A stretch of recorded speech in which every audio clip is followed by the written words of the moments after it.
Hey there, and welcome back to the Etsy Seller Podcast. I'm your host, Cody McGuffie, and today we're talking with full-time online entrepreneur, Scott Voelker. Scott is a good friend of mine, and funny story, I actually started my online selling journey learning from Scott when he was teaching people how to sell on Amazon FBA. I actually owe a lot of my early success on selling online to his podcast and his step-by-step process and how to be successful selling online. So thank you for that, Scott. But overall, he's been selling online for over 10 years, and he's built multiple million-dollar brands that he's sold, that he's kept, but eventually I think he sold them all now. But now he's directing all of his experience towards his wife's Etsy shop. And it's super fun to watch because they did like $40,000 in revenue in 2 months, just shortly after getting more serious about the shop. So in today's show, Scott shares tons of that, shares tons of insight that he's personally using to grow their shop to be a six-figure Etsy shop and beyond. So we have an awesome episode for you guys today. This podcast is brought to you by EverBee. EverBee is the growth tool that helps Etsy sellers to find winning products and get more sales. Okay, with EverBee, you can see the revenue estimates of a product. You could see how many monthly sales a listing is generating. You can see the tags that listing is using to drive their SEO and actually get those sales. You see this keyword search volume that people are actually typing in the search bar. So you can actually understand what people are actually searching for, and then you can actually understand what they're actually buying. Okay, it's a tool you guys need to be using to grow your business. Sign up for free, everbee.io. And yeah, let's jump into today's episode.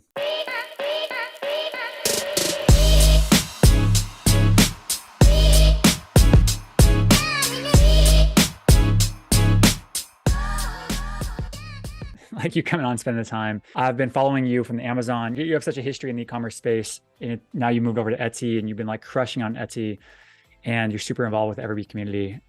But I think it's like a perfect time to kind of introduce you and me talking together and kind of like share your story a little bit to the audience. So man, like tell us who's Scott Voelker and how did you get to Etsy ultimately? Yeah.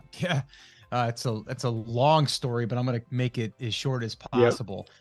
But you've been in my world for a while because I think when you and I first started talking is because I requested to join your Etsy group. And I think you saw that I had joined and then you reached out to me, I think, and said something along the lines of like, hey, I was a longtime listener years ago. You kind of, were the one that I started listening to when I was getting into Amazon years ago and whatever. And then that's how you and I kind of started to kind of discuss like how we kind of came across each other's paths. But yeah, I mean, going way back in the day, I mean, I got married real young. I was 21 years old.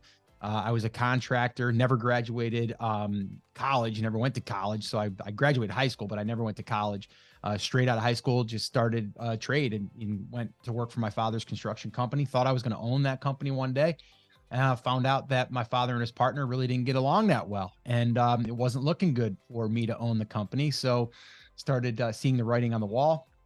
And my wife and I decided to start a photography studio, which, by the way, either of us knew anything about photography or how to be a photographer. But my wife was really good at, she had a good eye. And so I said to her, well, let's just give it a go, because we were into getting our kids' pictures taken and we seen what a hassle that was. Sure. And so this one studio close by to us, the name of it was Country Studios.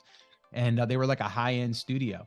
And we went in there one Easter and we saw that there was lines out the door. It was very, very expensive, but they gave you like a free 8x10 to get you in the door. And we ended up spending a couple $100 when I swore that I would never spend more than like $25 or $50 on a photography session. And we did. And so then that's kind of what kickstarted our idea as far as to do it. So we did it. We're doing it on the side. I was still working full time. And then I started to become like the marketing side of that business. And within 18 months, I left my job. I literally gave my 2 weeks, left my job. But then from there, that's also what got me interested in like editing. Because back then we weren't even doing digital up until about 2 years after we started. That's when digital started to kind of come on the scene. There wasn't digital cameras at that time. That's how long ago it was. It was, you were point and shoot, but yet it was, you had a medium format or you had 35 millimeter and that's what we were doing. So we were running film. Then digital came and I started learning Photoshop, learned it out of a book, and actually can't see it, but it's on my shelf. That was the book Nice. that I bought. So this thing's about 4 inches thick and it was $64, I think it was.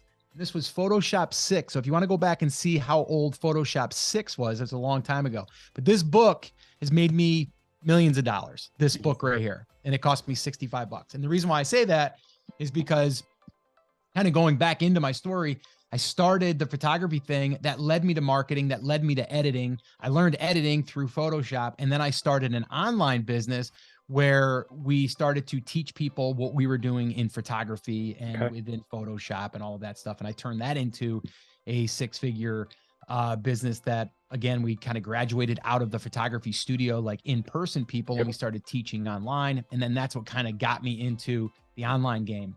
And then Amazon just came about because, you know, I'm an entrepreneur. So I was kind of dabbling and stuff into just a whole bunch of different things, just because that's what we do as entrepreneurs. And I started to hear this thing about private labeling, and I launched my first private label product. Gosh, when was that? 2014, I think it was. And that product that I first launched went on to do over, gosh, probably close to $1 million. And it was one product. But then we started to see the writing on the wall there, and there was a lot of competition coming in and all that stuff. But I also started a podcast from it. So that's kind of how I kind of got into everything. And then Etsy was just kind of like, all right, I sold my e-commerce business with my partner. I was going to take a break, take a little time off, just podcast, do my thing. And then my wife started to dabble in Etsy, and it's part-time, just kind of on the side. It was a little creative outlet for her. And I said, you know what, let me kind of get in here with you and see what's going on with this Etsy thing. Use the marketing kind of brain, right? The strategy, the finance part of it. Yeah, exactly. And then you put your kind of creative juice on that side of things. So, okay, so you did that. How's it going there?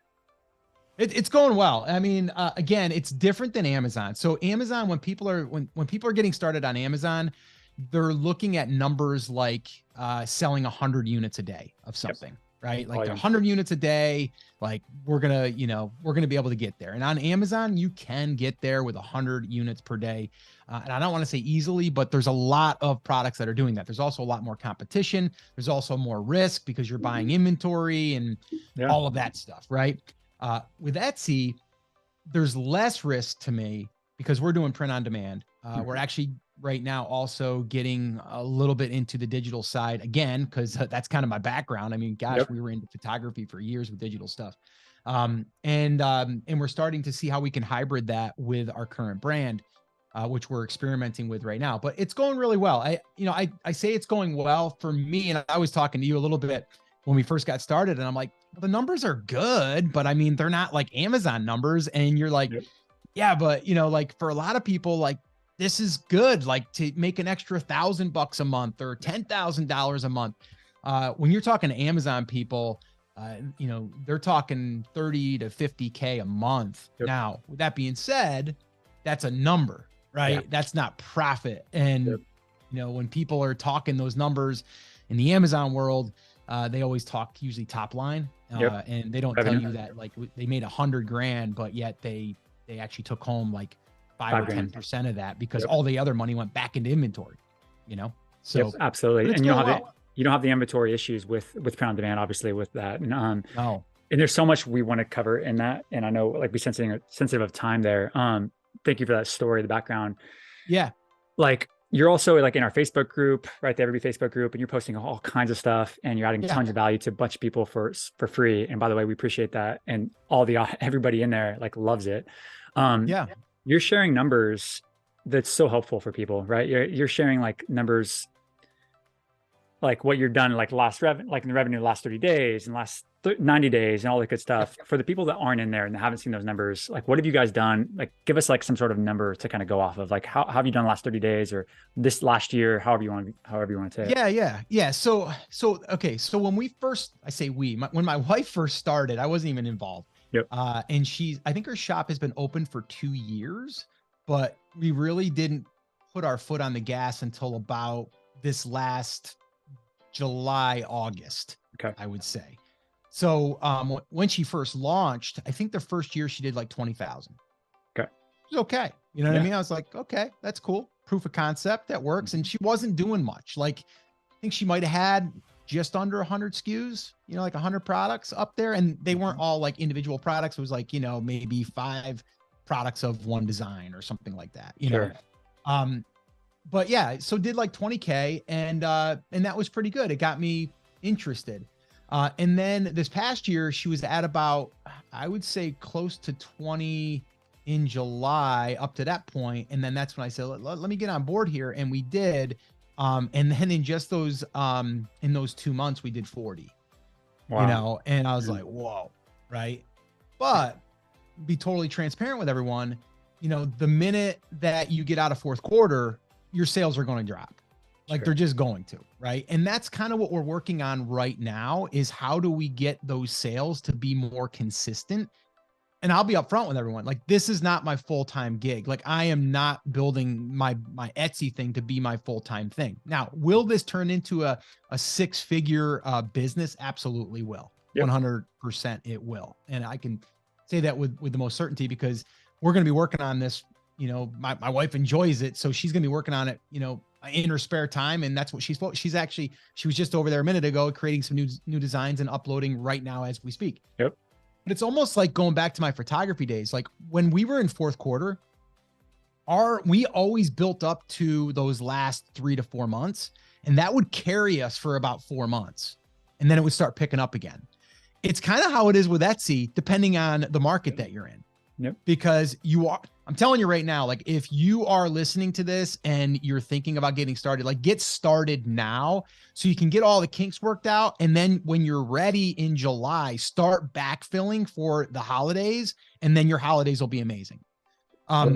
That's super practical. I appreciate that more than you even know, right? Like there's so many people that are listening right now are brand new to Etsy. And when I say brand new, meaning like maybe they opened their shop a year ago, but they still are brand new. They haven't really dove deep, and they haven't really picked a niche. They haven't picked any product. They don't really know anything about anything. They maybe listed a few things. They just watched a TikTok video, a YouTube video, and they made something, which is great. That's awesome. They got started in doing something and took some action.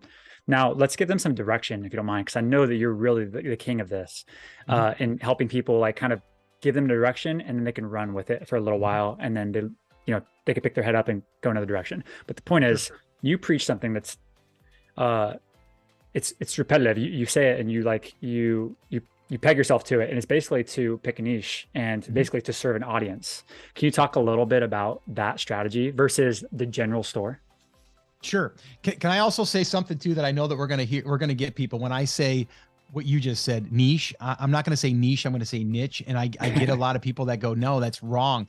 I actually have a Facebook post that I put up that I linked to that. So we might do that in the show notes just because I think it's funny, because nice. I get people on YouTube now, I'm not even kidding, Cody, that they're like, it drives me insane how you Americans don't say it right or whatever. And I'm like, you know what? It's probably not right, but it's the way that I've said it for years. I'm going to say it that way. I'm not going to change now. So I'm just saying that. Okay. You be you, I'll be me. Right. Yep. But it's funny. I linked over to a post, and it was actually, you're both right. There isn't actually, it was brought over and it said, then it was, said, by the Americans, and then it got all messed up. So anyway, it's hysterical. Clear. Anyway, Got it. yeah. So, you're right though. What I see, okay, so when I came into this landscape, okay, and everything that's going on, I'm coming into this thing with someone that's built e-commerce businesses. I've built brands, and I see what it takes to build a successful business. Yep. Bottom line, okay. I see there's a lot of ways to make extra money out there, and you can do these little side hustles, right? And this could be a side hustle, no problem. But I see a lot of people, they're just trying to jump on the hot product or the trend, right? They're going to use EverBee, and they're going to find the best selling product, and they're going to go, I'm going to make that. I'm going to copy that, right? Yep. And I'm going to go ahead and I am going to be as successful as that person is.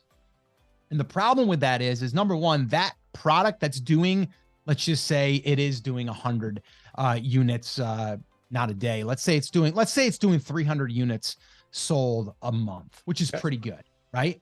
Yep. You gotta sell some product to compete with those people, because the way that the algorithm works in any platform, I don't care if it's Amazon, Etsy, eBay, anything, the one listing that's getting sales is going to get pushed by the platform, period. Bottom line, right?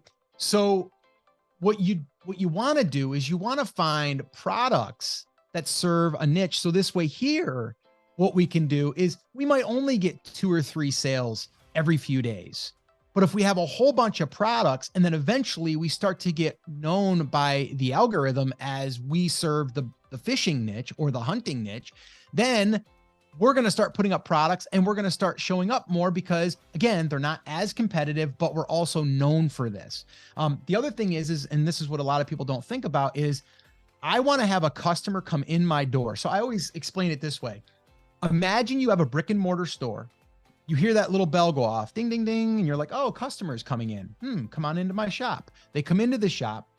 Do you want them to come in and just walk around and go, oh, there's something over there. There's a bass fishing shirt over there. There's some candy I can get. And oh, over there, it's like a general store. Yeah. Or do you want someone to walk into a Bass Pro Shop where they walk in and are like, this is my spot. This is like a hunting. I'm going to walk out with some hunting stuff. And then I'm going to go to the shop. I'm going to go to the checkout counter and I'm going to throw a couple other things in my cart. And you're going to walk out of there spending more because there's more things that are for you. Yep. So that's what I'm always looking for is like, how can I create more products for that one customer? That's the bottom line. Like I am building a brand for that customer. So this way here, I can increase my cart value. Okay. It's so much easier to sell to the customer that already bought.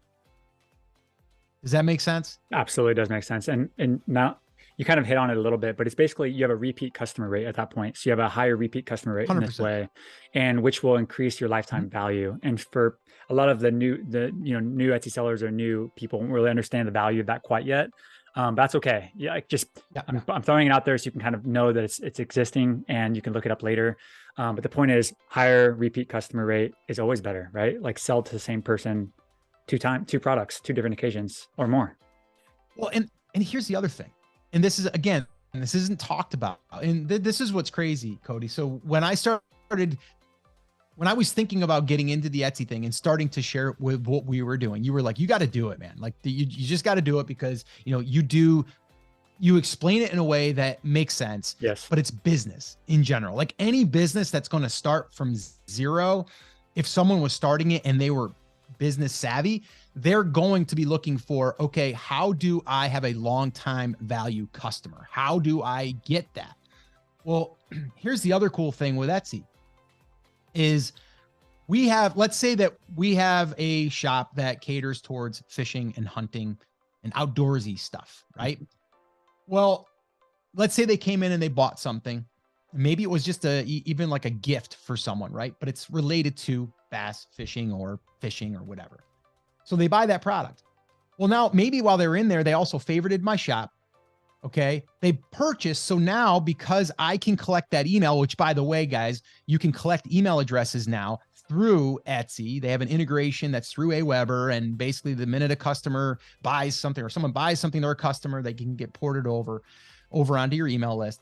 That's another side benefit there. Yep. But the cool thing is that let's say, for example, they buy something and they've maybe favorited your shop. Well, they've got history with you now. So now let's say that you add something to your shop, a brand new product. They're going to get a notification in their Etsy feed that says, hey, this hunting shop that you were just at maybe a month ago, they just launched or they just, opened up a new product or launched a new product.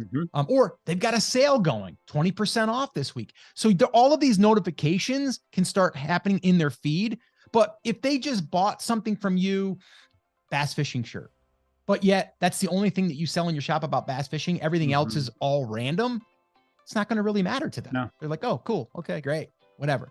So that's the other cool thing about when you have products that cater towards that customer is it's not just that day. Yes, they can buy more while they're in there, but they can also be notified when you have new stuff or you get restock. Let's say that you run out of inventory and then you get new inventory, you upload it, you put it in there, you say, I've got 20 more of these. Boom. All of a sudden, they're going to get a notification. They got new stock, right?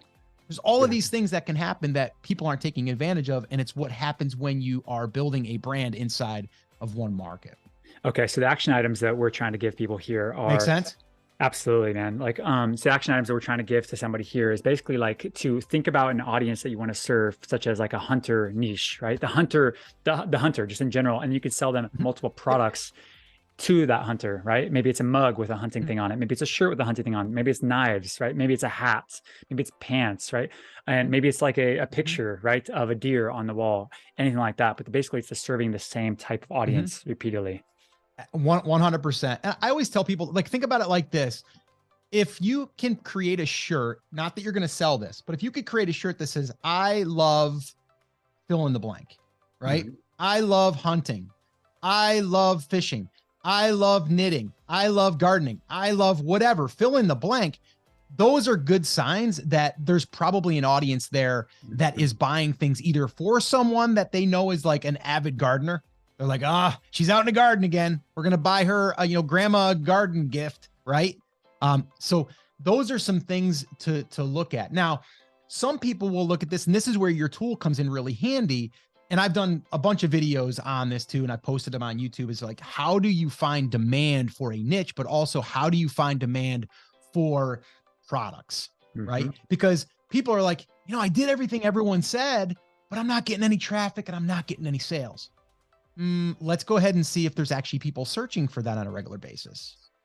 Maybe not, right? Maybe not so much. So what I like to do is I like to use your tool, which I use it daily, by the way, probably too much, because I got to get other things done, but I'm in there, right? And I'm always looking at the demand. So it's either the demand for the niche that we're going into, or once I've established that and I know that there is, then I'm going to what I call niche stacking, which is basically where I'm going to take some of these shoulder niches, these sub niches, and we're going to start bolting them on. So let's say that you're saying, well, I'm going to go into fishing. Well, maybe fishing isn't enough to get you to where you want to go as far as your target goes. Yep. Like you might want to make $5,000 profit per month, but fishing might not be able to get you there. But maybe adding hunting will, or maybe adding bass fishing and deep sea fishing and all of the other types of fishing, fly fishing, all of those, maybe that will get you there. So I don't think that people should go so narrow. I think they should give themselves room to be Sure. able to go out in some of these shoulder niches versus it just being you're only going to focus on kayak bass fishermen, or fishing people, So we want to make sure that we're not going too narrow, but we also don't want to be like, we're just a gift shop that, sells gifts for all different occasions. I love it. I totally agree with all that too. And let's shift gears for a second. There's so many people out there that are just starting out on Etsy. They have 10 sales, maybe 0 sales, 0 to 10 sales, and they're kind of in this like valley of despair, right? Where they're having a little bit of success, but they're not really like seeing it like take off like they see on the YouTube videos, TikTok videos, all this good stuff, right? They're having like a little bit of like discouragement. They're discouraged, right? They're uncertain that they're on the right path. What would you say to that person? Maybe has 10 sales, but they don't really know what to do next. How would you encourage them to move forward?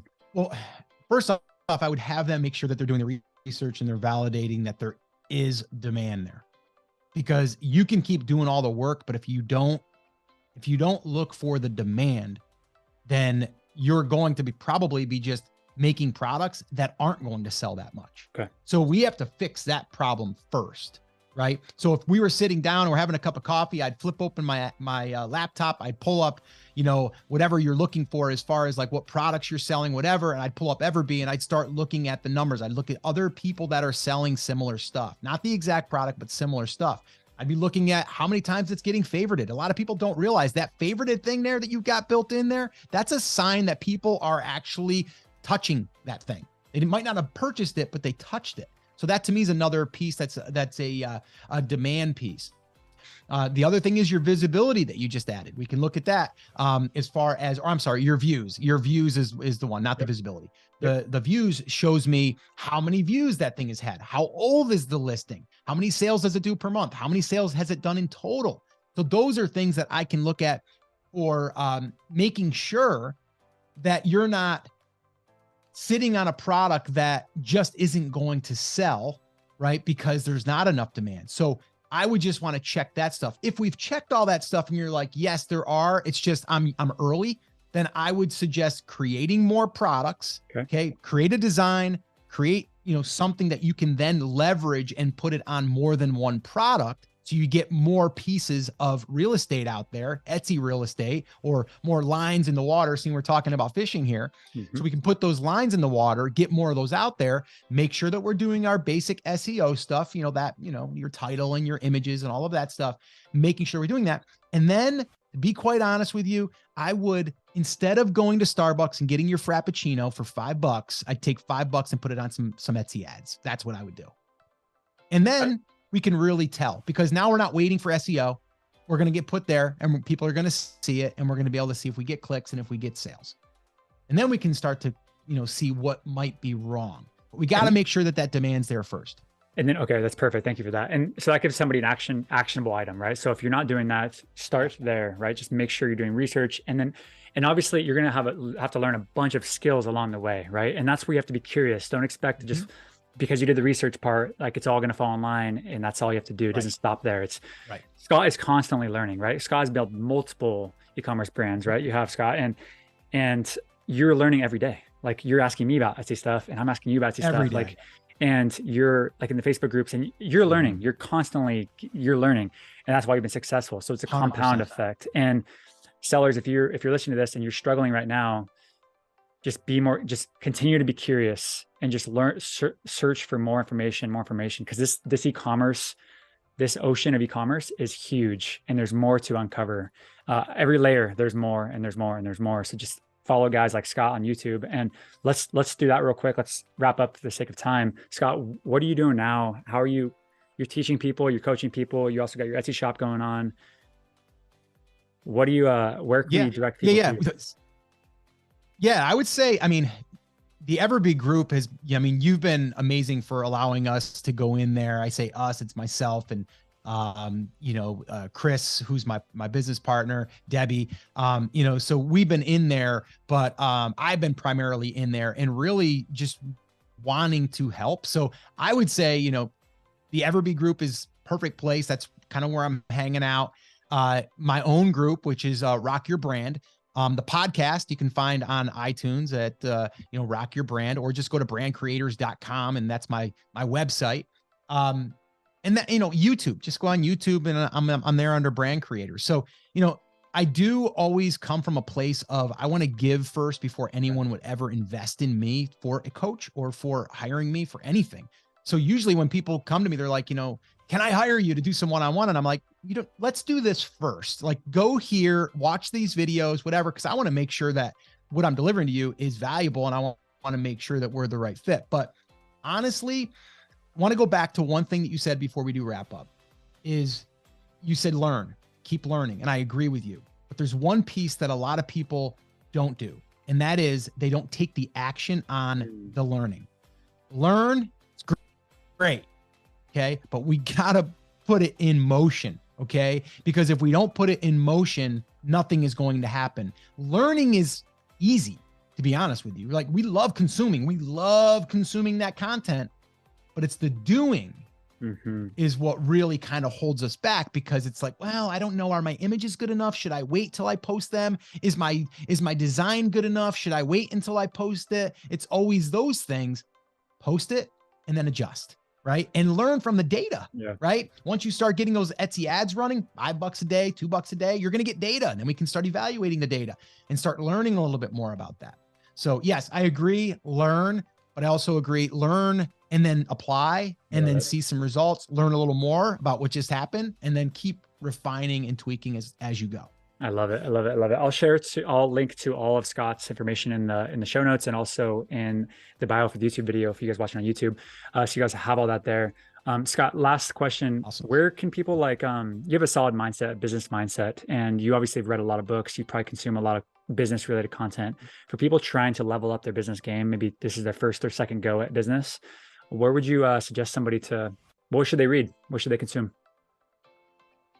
Well, first off, I've got a book that I've wrote. It's called Take Action Effect. So I would say read that one. That's my whole story, by the way. That's from when I was making $7 an hour until I, got to a 7-figure point in my life. But yeah, that's on Amazon. You can check that out. I'll link to Take Action Effect.